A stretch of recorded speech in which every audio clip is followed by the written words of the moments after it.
Hello दोस्तों, स्वागत है आप लोग का अपने यूट्यूब चैनल स्टडी पॉइंट 11 में। दोस्तों हम लोग देख रहे हैं एसएससी जीडी एग्जाम 2023 के लिए सेट प्रैक्टिस।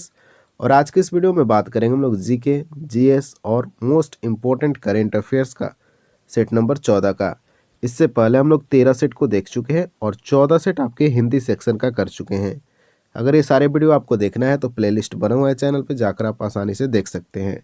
आपको पीडीएफ लेना है दोस्तों तो टेलीग्राम चैनल का वीडियो के डिस्क्रिप्शन में लिंक मिलेगा, वहां से आप डायरेक्ट जुड़ जाइए टेलीग्राम चैनल से, वहां आपको पीडीएफ भी मिल जाएगा। ठीक है।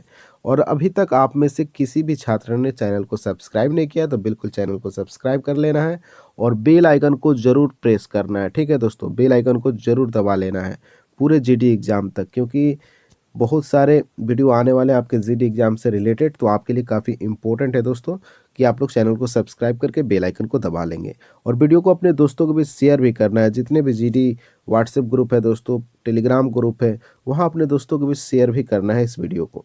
तो चलिए शुरुआत करते हैं दोस्तों दमदार सेट का, सेट नंबर 14 का पहला प्रश्न से। तो आइए देख लेते हैं पहला सवाल को। कांग्रेस ने 1937 के चुनाव में भाग लेकर कितने प्रांतों में पूर्ण बहुमत प्राप्त किया? दोस्तों इस प्रश्न का सही उत्तर है ऑप्शन नंबर सी, 5 प्रांतों में कांग्रेस के द्वारा 1937 के चुनाव में पूर्ण बहुमत प्राप्त किया गया। और ये कौन कौन राज्य थे, यहाँ से सवाल आपसे पेपर में पूछ लिए जाते हैं दोस्तों। इन 5 राज्यों का आपको नाम ध्यान में रखना है। तो पहला राज्य का नाम आप लोग याद रखेंगे मद्रास था, दूसरा प्रांत बॉम्बे, तीसरा उड़ीसा, चौथा है बिहार और पांचवा है उत्तर प्रदेश। कहीं कहीं आपको संयुक्त प्रांत भी देखने को मिलेगा, जो कि पहले उत्तर प्रदेश को ही बोला जाता था, ये भी आपको ध्यान में रखना है। तो इन 5 राज्यों का नाम आपको एकदम रट के रखना है, क्योंकि यहाँ से प्रश्न आपके पेपर में पूछे जा सकते हैं। तो याद रखेंगे दोस्तों, कांग्रेस ने 1937 के चुनाव में भाग लिया और कुल 5 प्रांत में पूर्णतः बहुमत हासिल किया था। दोस्तों कांग्रेस की बात आई है तो कांग्रेस के बारे में थोड़ा सा हम लोग फैक्ट जानेंगे कि 1885 में इसकी स्थापना की गई थी। कहाँ की गई थी? तो बॉम्बे में की गई थी। ठीक है। और किसने किया था? तो ए ह्यूम के द्वारा किया गया था। इस बात को भी आप लोग ध्यान में रखेंगे। और फर्स्ट अध्यक्ष कौन थे? तो डब्ल्यू.सी. बनर्जी थे। ये भी आपको याद रखना है। तो ये था कांग्रेस से इंपॉर्टेंट सवाल, आप लोग ध्यान रखेंगे। आइए बात करते हैं अब दूसरे सवाल। निम्नलिखित में से कौन एक मुगल शहजादी जहां आरा का उपनाम था? दोस्तों सवाल पूछा गया है कि शहजादी जो थी जहां आरा, इसका उपनाम क्या था? ऑप्शन ए है बेदिल, ऑप्शन बी दाग, ऑप्शन सी मखफी, ऑप्शन डी नज़ीर। तो इसका सही उत्तर क्या होगा दोस्तों, आप लोग कमेंट बॉक्स में बताने का कोशिश करेंगे। तो इस प्रश्न का सही उत्तर हो जाएगा दोस्तों ऑप्शन नंबर सी, मखफी। तो मुगल शहजादी जहां आरा का उपनाम क्या था? मखफी था। ये जहां आरा थी कौन दोस्तों? इंपॉर्टेंट सवाल है, तो याद रखेंगे शाहजहां की बेटी थी जहां आरा। याद रखेंगे, बहुत इंपॉर्टेंट सवाल है। और बात करें दोस्तों आगरा के जामा मस्जिद का निर्माण किसने करवाया? तो यही जहां आरा के द्वारा आगरा का जामा मस्जिद का निर्माण कराया गया था। और दिल्ली की जो चांदनी चौक का आप लोग नाम सुनते हैं ना, ये जहां आरा ने ही डिजाइन इसका तैयार करवाया था। इस बात को भी आप लोग ध्यान रखेंगे। और एक सवाल और आपके पेपर में पूछा जाता है कि आगरा का जो मोती मस्जिद है दोस्तों, पहली बात तो मोती मस्जिद है कहाँ? तो आगरा में है। और इसका निर्माण तो शाहजहां के काल में हुआ था, लेकिन किसने करवाया था? तो जहां आरा उनकी बेटी के द्वारा करवाया गया था। इस बात को भी आप लोग याद रखेंगे। आइए बात करते हैं अब अगले सवाल का। सवाल है किसकी राजभाषा की शोभा गीत गोविंद के रचयिता जयदेव बढ़ाते थे? यानी जो गीत गोविंद के रचयिता हैं जयदेव, ये किसकी राजसभा की शोभा बढ़ाने का कार्य करते थे? तो इस प्रश्न का दोस्तों सही उत्तर होगा option number D, Lakshman Sen. तो दोस्तों याद रखेंगे, लक्ष्मण सेन की राजसभा की शोभा जो गीत गोविंद के रचयिता है जयदेव बढ़ाते थे। याद रखेंगे लक्ष्मण सेन का। आइए थोड़ा सा डिस्कशन करते हैं इनके बारे में। देखिए दोस्तों, लक्ष्मण सेन सेन वंश का अंतिम शासक थे। याद रखेंगे, मोस्ट इंपॉर्टेंट है। जब ये अंतिम शासक हुए तो सेन वंश का प्रथम शासक कौन था? तो याद रखेंगे सामंत सेन। क्या रखेंगे दोस्तों? सामंत सेन जो है दोस्तों प्रथम शासक थे सेन वंश का, और अंतिम हो गए आपके लक्ष्मण सेन। आइए बात करते हैं अब दूसरे सवाल का। उससे पहले दोस्तों एक और बात आपको ध्यान में रखना है कि जो सेन वंश की राजधानी है वो कहाँ थी? तो नदिया थी। सेन वंश की राजधानी कहाँ थी दोस्तों? नदिया थी। और ये प्रश्न आपसे पूछा गया था बिहार दरोगा के पेपर में, ठीक है। तो याद रखेंगे दोस्तों, सेन वंश की राजधानी नदिया में स्थित है। आइए बात करते हैं अगले सवाल का। कांची का विख्यात कैलाश नाथ मंदिर किसने बनवाया था? तो इस प्रश्न का दोस्तों सही उत्तर हो जाएगा 24 नंबर प्रश्न का option number A, Narasimha Varman द्वितीय के द्वारा कांची का विख्यात कैलाश नाथ मंदिर बनवाया गया था, नरसिंह वर्मन द्वितीय के द्वारा। मोस्ट इंपॉर्टेंट है। और बात करते हैं थोड़ा सा इंपॉर्टेंट फैक्ट के बारे में दोस्तों। देखिए, जो कैलाश मंदिर को राज सिद्धेश्वर मंदिर भी बोला जाता है। याद रखेंगे, जो कांची में स्थित कैलाश नाथ मंदिर है, इसको क्या बोला जाता है? राज सिद्धेश्वर मंदिर भी बोला जाता है। आप लोग एलोरा का कैलाश मंदिर का नाम सुने होंगे दोस्तों, उसका निर्माण किसने करवाया था? तो याद रखेंगे, कृष्ण प्रथम के द्वारा एलोरा का कैलाश मंदिर का निर्माण करवाया गया था। और ये जो एलोरा की कैलाश मंदिर है दोस्तों, भारत का सबसे बड़ा गुफा मंदिर भी यही है, एलोरा का मंदिर। याद रखेंगे, जो कि कृष्ण प्रथम के द्वारा बनवाया गया था। और इस प्रश्न का सही उत्तर था कि कांची का विख्यात कैलाश नाथ मंदिर नरसिंह वर्मन द्वितीय के द्वारा बनवाया गया था। आइए बात करते हैं अब अगले सवाल का। ऐसे ही दोस्तों हम लोग हर एक प्रश्न के साथ कुछ ना कुछ एक्स्ट्रा फैक्ट जानने की कोशिश करते हैं, जिससे 20 प्रश्न के जगह पे दोस्तों हम लोग कुल 50 प्रश्न के करीब में देख लेते हैं, और सारे प्रश्न आपके पेपर से संबंधित हैं। तो चलिए बात करते हैं इस सवाल का। भाखड़ा नांगल बांध बना है, किस नदी पर स्थित है भाखड़ा नांगल बांध? आपको बताना है। ऑप्शन ए है सतलज नदी, ऑप्शन बी है ब्यास नदी, ऑप्शन सी यमुना नदी, या फिर रावी नदी पर। तो इस प्रश्न का दोस्तों सही उत्तर होगा ऑप्शन नंबर ए, सतलज नदी। तो भाखड़ा नांगल का जो बांध है दोस्तों, इसका निर्माण किया गया है सतलज नदी पे, याद रखेंगे। बात करें दोस्तों भाखड़ा नांगल बांध को जब देखे जेएल नेहरू यानी जवाहरलाल नेहरू के द्वारा जब देखा गया भाखड़ा नांगल बांध को, तो उन्होंने एक लाइन बोला दोस्तों कि आधुनिक भारत का मंदिर। किसको बोले थे? तो भाखड़ा नांगल बांध को क्या बोले थे? आधुनिक भारत का मंदिर बोले थे जवाहरलाल नेहरू। ये प्रश्न भी आपसे पूछा जा सकता है। बात करें दोस्तों कि भारत का सबसे ऊंचा बांध कौन है, तो याद रखेंगे टिहरी बांध है दोस्तों। कौन सा बांध सबसे ऊंचा है? तो टिहरी बांध जो है दोस्तों, बिल्कुल सबसे ऊंचा बांध है, इस बात को ध्यान रखेंगे। और इसकी ऊंचाई कितना है? तो 261 मीटर की ऊंचाई पर बना है दोस्तों टिहरी बांध, इस बात को आप लोग याद रखेंगे। आइए बात करते हैं अब अगले सवाल का। मरमगांव पतन कहाँ स्थित है?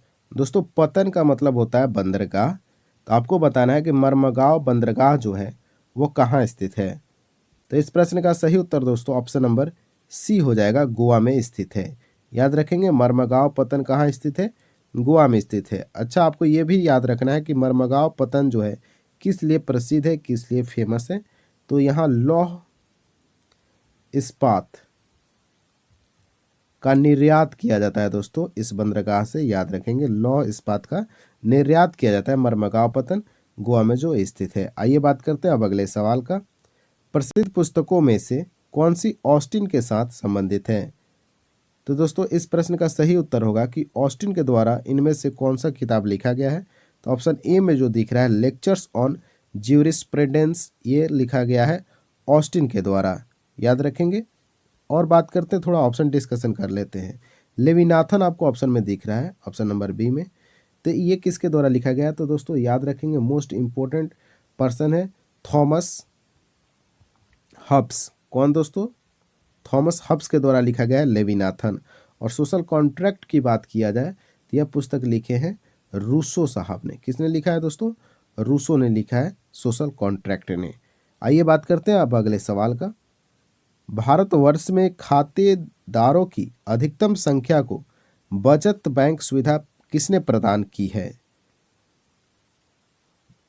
ऑप्शन ए है Bharatiya state bank, option B Punjab national bank, option C Allahabad bank, option D डाकघर।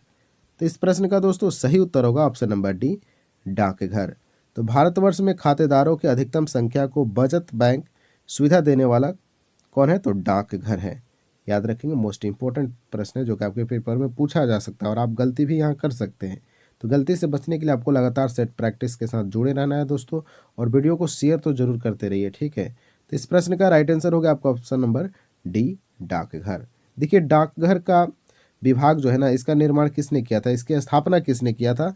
तो लॉर्ड डलहौजी के द्वारा दोस्तों डाकघर विभाग का स्थापना 1854 में किया गया था। तो आपको बताना है दोस्तों रेलवे की स्थापना भारत में किसने किया था और कब किया था दोस्तों, और पहली बार रेल कहाँ से कहाँ और कितने किलोमीटर चलाई गई थी, आप लोग कमेंट बॉक्स में जल्दी से बता देंगे। ठीक, तो 1854 में लॉर्ड डलहौजी के द्वारा डाकघर विभाग का स्थापना किया गया और यही डाकघर जो है दोस्तों भारतवर्ष में खातेदारों की अधिकतम संख्या को बचत बैंक सुविधा प्रदान किया डाकघर ने। ये आपको ध्यान रखना है। थोड़ा सा बात करते हैं हम लोग एसबीआई के बारे में, जो कि आपके पेपर में इससे प्रश्न पूछा जाता है। देखिए एसबीआई भारत का सबसे अधिक पूंजी वाला व्यावसायिक बैंक है, आपको याद होगा। और बात करें तो भारत में सर्वाधिक शाखा वाला बैंक भी आपका एसबीआई बन गया है, याद रखेंगे। तो एसबीआई क्या हो गया, सर्वाधिक शाखा वाला भारत में बैंक। और भारत का प्रथम बैंक, यह सवाल तो लगातार पूछा जाता है कि भारत का फर्स्ट बैंक कौन था। क्या आपको नाम पता है भारत का पहले बैंक का? तो याद रखेंगे दोस्तों, बैंक ऑफ हिंदुस्तान था। क्या था दोस्तों? भारत का प्रथम बैंक था बैंक ऑफ हिंदुस्तान। कब इसका स्थापना किया गया? तो 1770 में किया गया था। इस बात को आप लोग याद रखेंगे। आइए बात करते हैं अब अगले सवाल का। सवाल है अब आपके सामने, थोड़ा सा इसको मैं जूम कर लेता हूं। चलिए देखिए, हर 2 वर्ष में राज्यसभा के कितने सदस्य सदन से निवृत्त होते हैं? ऑप्शन ए है कुल सदस्यों के 1/6 भाग, ऑप्शन बी कुल सदस्यों का 1/3 भाग, ऑप्शन सी कुल सदस्यों के 1/12 भाग और ऑप्शन डी है कुल सदस्यों के 5/6 भाग। तो दोस्तों सवाल है कि जो हर 2 वर्ष में राज्यसभा के कितने सदस्य निवृत्त होते हैं, यानी सेवानिवृत्त हो जाते हैं दोस्तों, सेवा मुक्त हो जाते हैं। तो आप बोलेंगे सर इसका राइट आंसर तो ऑप्शन नंबर बी हो जाएगा, कुल सदस्यों का 1/3 भाग। कितना भाग? 1/3 भाग दोस्तों।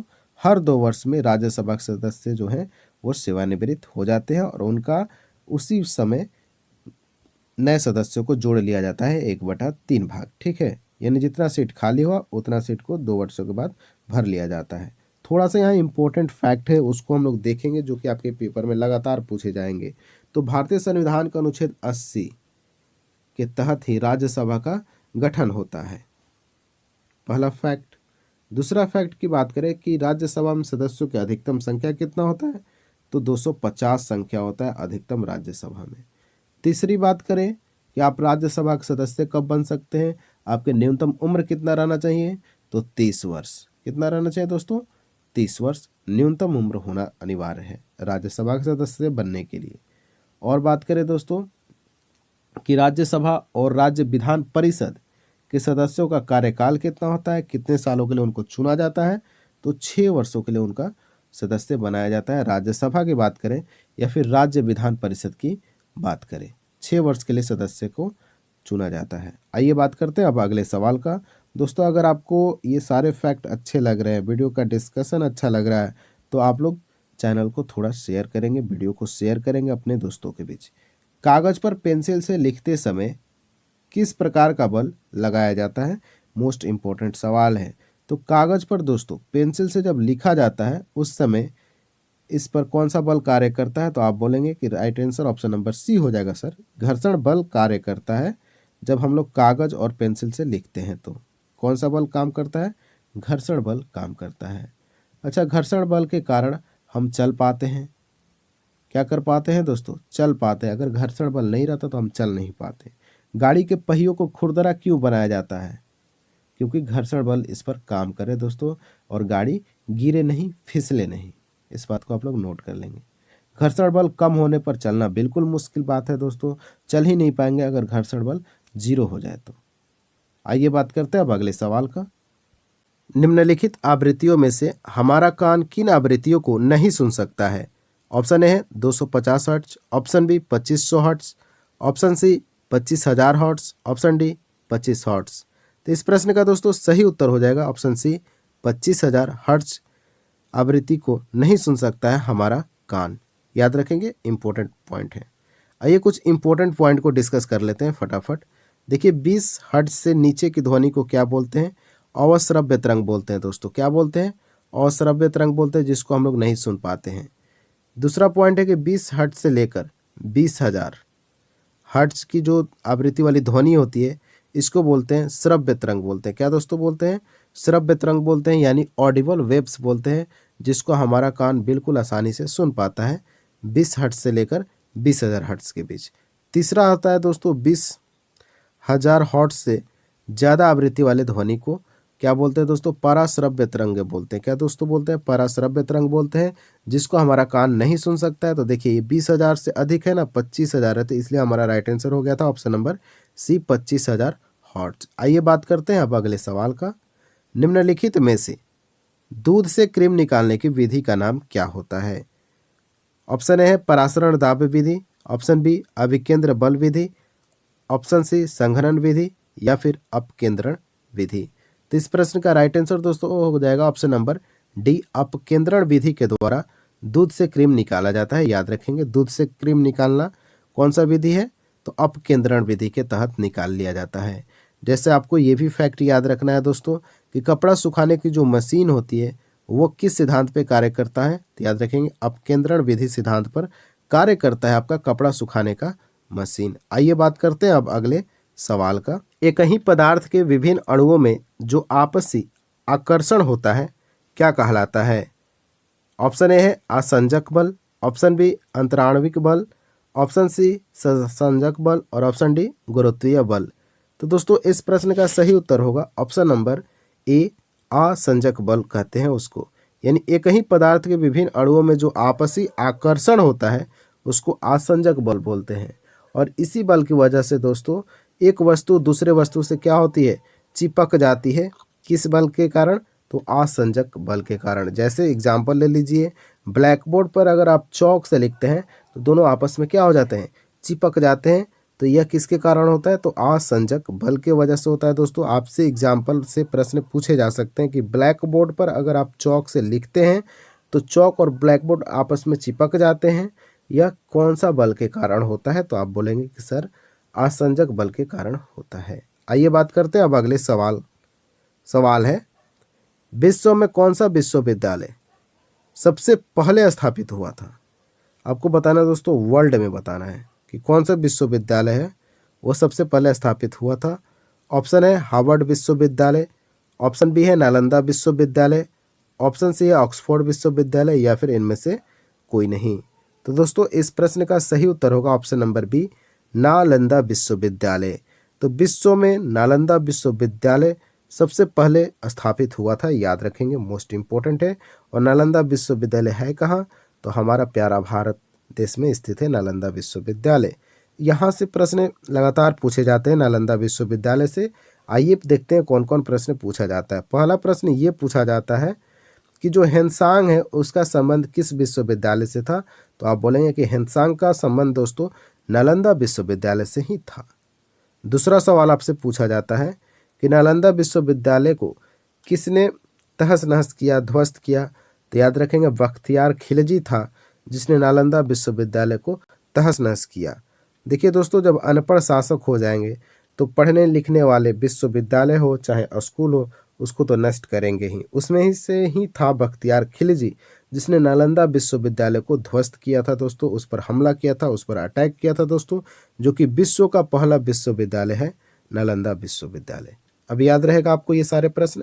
आइए बात करते हैं अब अगले सवाल का। रक्तदाब को किस यंत्र द्वारा मापा जाता है? रक्तदाब को किस यंत्र द्वारा मापा जाता है?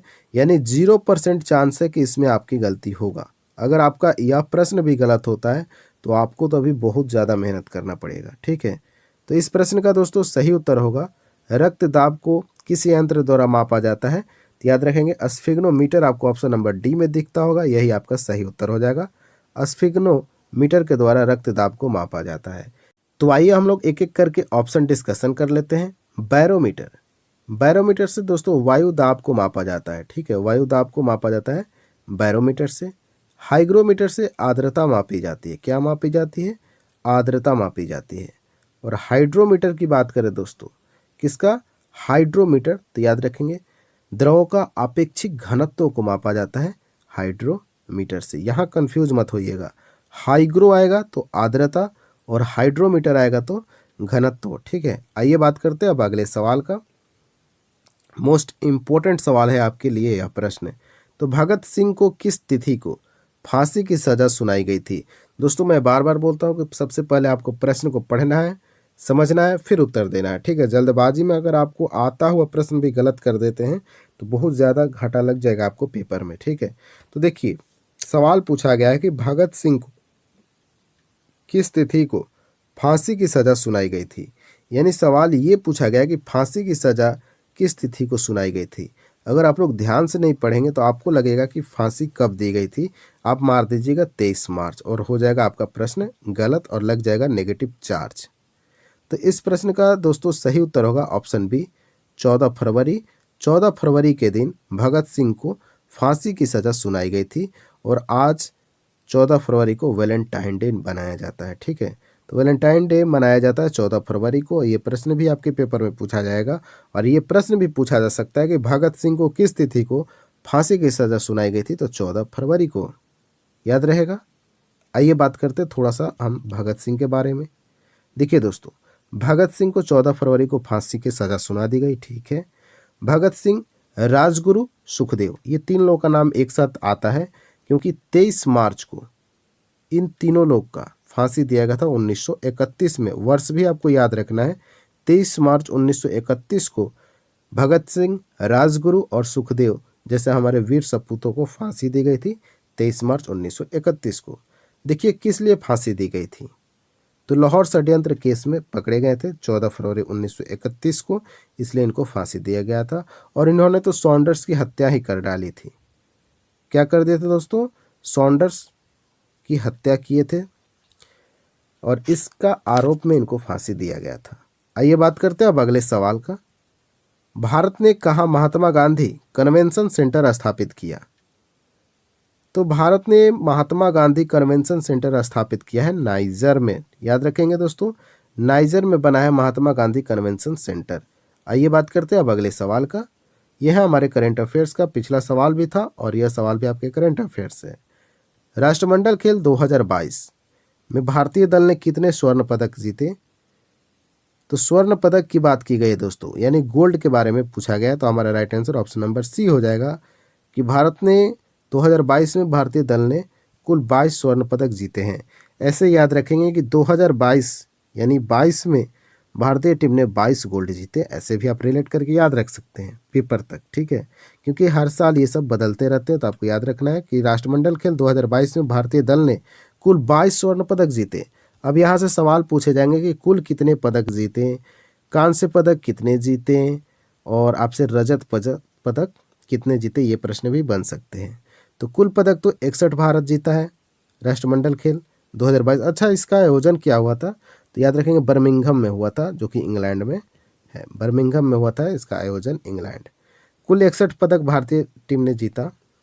कांस्य की बात करें दोस्तों, तो कांस्य का कुल 23 पदक भारत ने जीता है और रजत 16 पदक और 22 पदक स्वर्ण जोड़ दीजिएगा, कुल 61 पदक भारत ने अपने नाम किया था बर्मिंघम, जो कि इंग्लैंड में खेला गया था राष्ट्रमंडल खेल 2022।